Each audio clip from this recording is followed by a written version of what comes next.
কিন্তু আমরা দান তো করি না, বরং হারাম পথে সম্পদ এমন ভাবে অর্জন করতেছি। হারাম পথে সম্পদ, সম্পদ আর সম্পদ হারাম ভাবে অর্জন করতেছি, চতুর্দিক থেকে দুর্নীতি করে করে। আজকে দুর্নীতির কারণে আমরা অপদস্থ হয়ে প্রতিপন্ন, আমরা গরিবরা আজকে জন্মসিদ্ধ হয়ে যাচ্ছে। কিসের কারণে? দুর্নীতি আমাদের অধিকার কেড়েছে।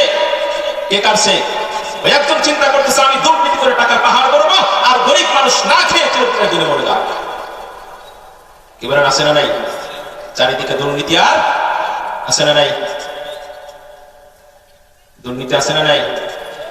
চারিদিকে দেখো আজ হাহাকার, দুর্নীতি কেড়েছে অধিকার। কে কাটছে? চারিদিকে দেখো আজ হাহাকার, দুর্নীতি কেড়েছে অধিকার।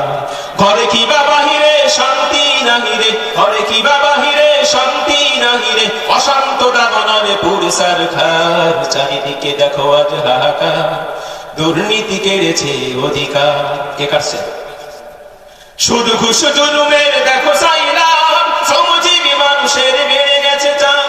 ধনীদের অপচয়, গরিবের অভাব, বিদ্যুৎ খাতে পড়েছে প্রভাব।